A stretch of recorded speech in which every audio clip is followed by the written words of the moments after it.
Cuba's power grid is buckling, China is moving fast, and Canada could be caught in the middle of a high-stakes energy shift.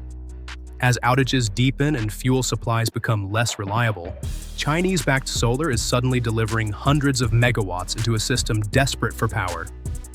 Welcome back to your ultimate pit stop, Piston Pundit. But this story goes far beyond electricity. It is about energy security, foreign investment, sanctions, and who gains influence as Cuba rebuilds under pressure. Here are 6 developments revealing how China is reshaping Cuba's power crisis, and why Canada may have more to lose than many realize.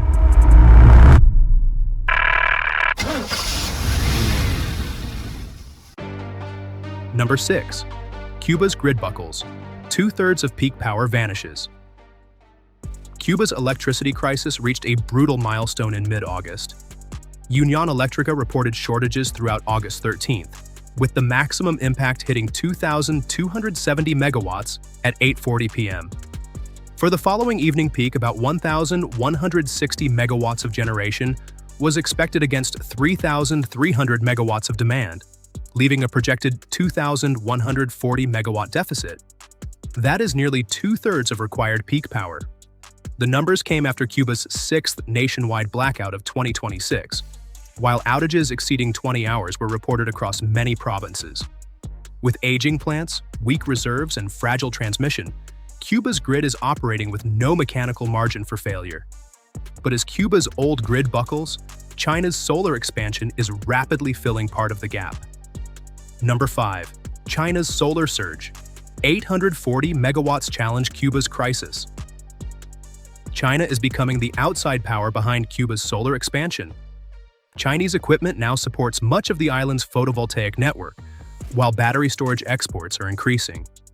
On August 11th, 54 solar parks generated 3,917 megawatt-hours and briefly supplied 609 megawatts. 2 days later, production climbed to 5,407 megawatt-hours, with peak solar output reaching roughly 840 megawatts. Against deficits above 2,000 megawatts, that contribution is no longer cosmetic. Solar requires inverters, transformers, maintenance, and storage.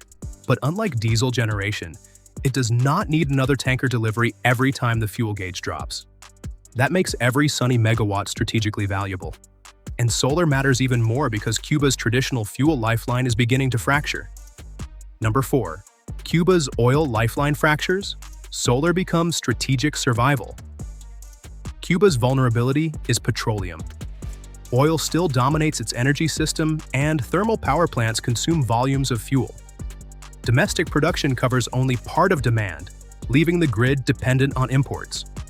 During 2026, that supply chain became less reliable.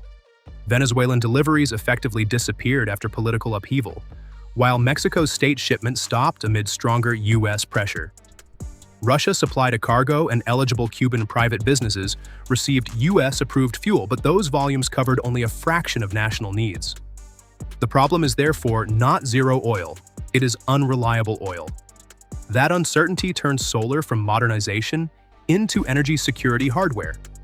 But China's next move goes beyond solar farms, straight into communities vulnerable to blackouts. Number 3. China pushes beyond grid. 10,000 solar systems spread. China's strategy now extends beyond large solar farms. On August 7th, Beijing delivered another 5,000 photovoltaic systems for Cuba's 169 municipalities, following 5,000 smaller units supplied earlier. The newer systems reportedly provide about 3.6 kilowatts of solar capacity and 14.3 kilowatt-hours of battery storage each. They target health centers, emergency services, daycare facilities, and isolated communities. Unlike utility-scale solar, these systems can keep essential equipment operating even when transmission lines fail. Think of them as decentralized backup powertrains. Smaller outputs, but independent operation. China is therefore spreading both electricity generation and storage directly across Cuba's vulnerable grid. If this China-Cuba energy shift has surprised you, hit that like and subscribe button for more stories connecting technology, industry, geopolitics, and the automotive world. Because China isn't entering an empty market, Canada already has serious investments on the line. Number 2. Canada gets squeezed. China expands as investments stall. Canada already has substantial exposure to Cuban energy. Toronto-based Sherritt International owns 1/3 of Energus, which generates electricity using Cuban natural gas. Energus produced 207 gigawatt-hours during the second quarter of 2026, up from 176 gigawatt-hours a year earlier. Because it burns domestic gas, it avoids some imported fuel vulnerability. Yet expanded U.S. sanctions pushed Sherritt to suspend direct participation in Energus and its Moa nickel-cobalt venture, while dividends stopped reaching Canada. Meanwhile, Canadian companies are pursuing solar, battery, and biomass projects. Canada therefore faces an unusual squeeze. Established assets are constrained just as Cuba's renewable market begins opening wider. But neither Canada nor China can escape Cuba's biggest problem. Solar fades before peak evening demand. Number 1. Cuba's solar paradox. 840 megawatts fade after sunset. Cuba's solar surge reveals both progress and a painful limitation. On August 13th, photovoltaic parks generated 5,407 megawatt-hours and briefly supplied about 840 megawatts. Yet the following evening, peak still faced roughly 3,300 megawatts of demand against only 1,160 megawatts of available generation. Solar output falls just as nighttime consumption takes over. Without large battery systems, reliable thermal generation, and stronger transmission, Cuba cannot shift enough midday electricity into evening hours. Network losses estimated around 16% make matters worse. For investors, however, that weakness creates opportunity. Battery storage, grid modernization, and renewable integration may become increasingly valuable markets for Canadian companies. That solar paradox reveals where Cuba's energy race and the China-Canada contest goes next. Verdict: China gains ground. Canada fights to stay relevant. China is not replacing Cuba's oil-dependent electricity system overnight. Petroleum remains essential. Conventional plants still carry much of the nighttime load, battery capacity remains limited, and severe outages continue. But the structure beneath the crisis is changing fast.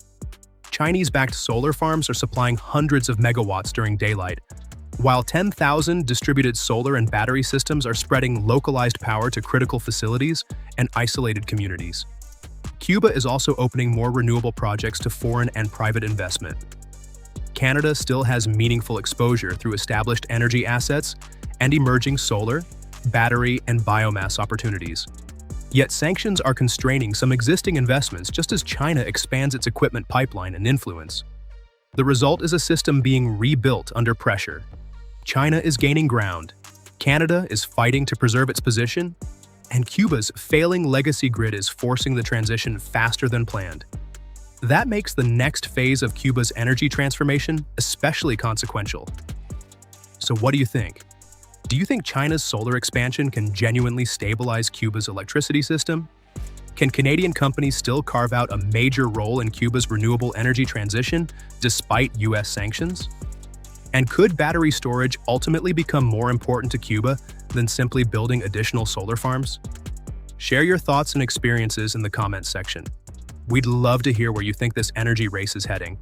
If you want more vehicle updates, industry developments, and geopolitical stories shaping the automotive and energy worlds, subscribe to Piston Pundit and turn on notifications so you don't miss our upcoming videos. You can now check out any of the videos on the screen. There's plenty more to explore. Thanks for watching, and see you in the next video.